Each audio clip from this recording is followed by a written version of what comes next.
Okay guys, things are about to get real serious here because guess what? Something new came out today for Native Instruments. We've all been waiting for it. And let me just zoom out here. So you go to Native Instruments website and you click on it, and all of a sudden there's this whole, get ready, there it is, the new Kontrol S4, redesigned.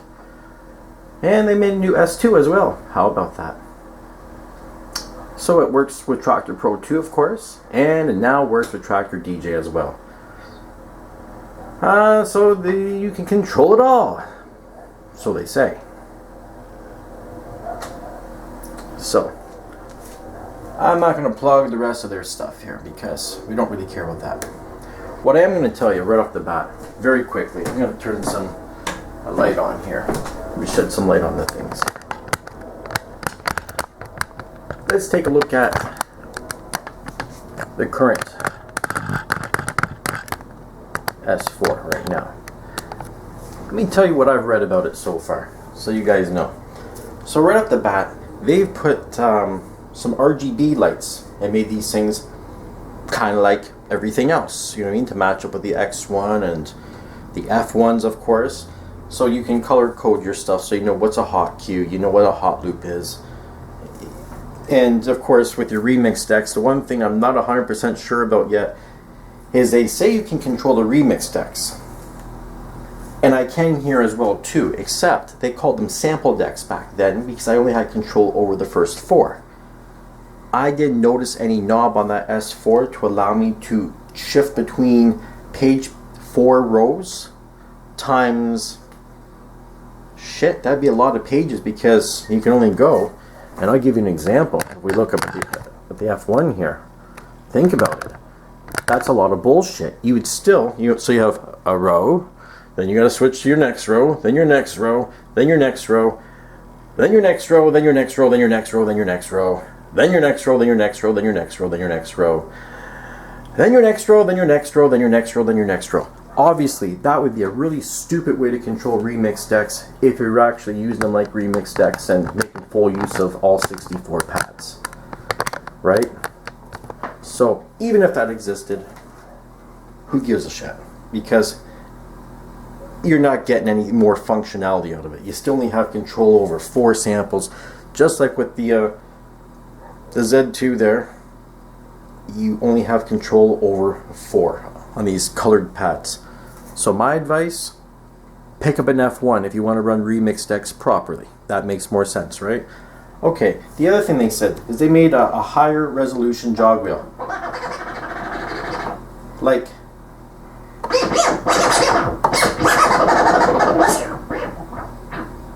I don't honestly know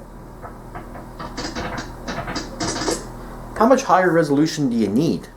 You know, I can't scratch mix worth of shit, so really I don't care. And my friends that can scratch mix, they'll swear up and down by this jog wheel. They say it's as tight as it gets. You know, like it's as tight as anything else that's out there. Tighter than most of the things that are out there, to be honest. You know, so you know what, maybe technically the numbers, it's a higher resolution, which all that means is that there's some pattern, you know, some laser thing reading some sort of pattern, some black and white kind of deal that picks up. It's like having a higher resolution picture on your camera. You know what, once you get to a certain point, anything beyond that doesn't really matter much anymore because it still looks great. So the wheels are great. They said they made them aluminum, high grade aluminum wheels. Supposed to be sturdier. I don't know. I use this thing every day. It hasn't broke on me. I know lots of people who use the S4.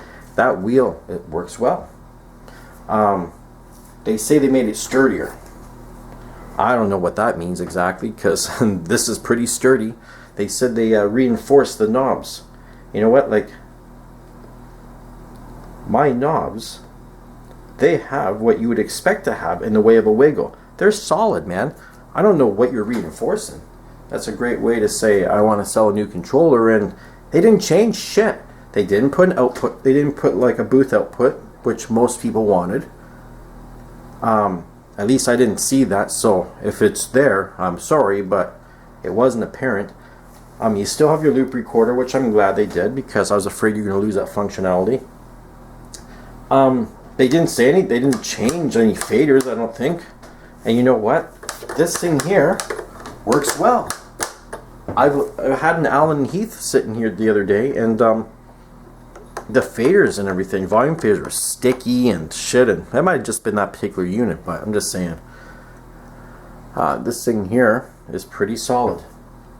I keep mine in a case, so durability factor, I don't know. So yeah, my recommendation is going to be, if you don't have an S4 and you're going to buy one, obviously buy one. Buy the new one. If you already have one of these things, I don't really see the need. The other big change that they did, in case you stuck around this long into everything, they did add the functionality for this to control Traktor DJ on the iPad. And if anybody knows anything about me, they'll know that I am a real big fan of Traktor DJ. Because it is a cool unit.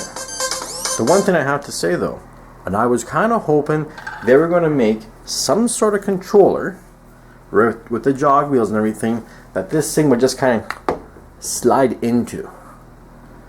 And then I could have, no computer, one case, real portable, and that would have made me ecstatically happy. If they also had to add the ability to add an external drive or USB to this thing somehow, that would have been cool too. Because you know what, that whole system would have killed the whole Pioneer CDJ market real fast. So, no big deal. This is small enough. I can take this with me. You know what I mean? Take my case, plug it in, and I can control Traktor DJ on the S4, right? But I can only still do the limited things that Traktor DJ can do. You know what I mean? There's a lot, it only has a certain number of effects. It doesn't have remix decks. So, I don't know if you would take it to replace your whole system. And the other thing they could have done, like seriously, Native Instruments, German company, why wouldn't you have thought to put some sort of a lip on the edge back there of the S4, so this thing here could stick right in. It had a cable that popped right out, right into it, like a little solid arm thing almost, you know what I mean?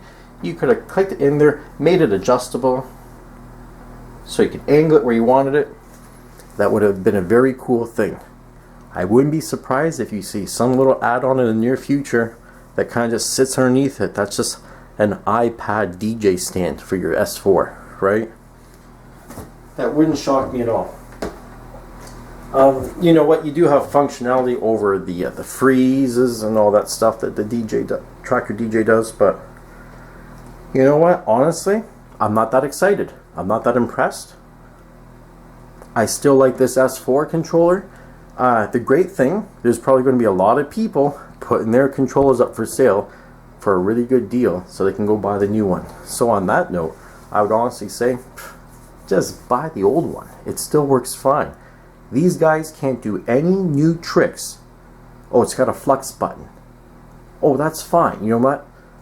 Go spend $200, buy an F1, and guess what? There's mappings on the F1 that you can, I don't have mine set at the moment, but you can map a button. You can map any button to do flux mode, and you know what? Who the hell really even uses flux mode that much? I don't.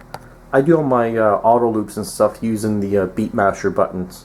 I don't need to really do loops and spin my loops around and all that bullshit. So yeah, if you've got the money, buy a new S4. It's got some pretty colored buttons on it. If you're like the normal person, and you know what, you just want the best bang for your buck, buy a used S4. Because this shit still works just as well. It's the same size. They didn't make it any smaller to fit along with the F1s up there.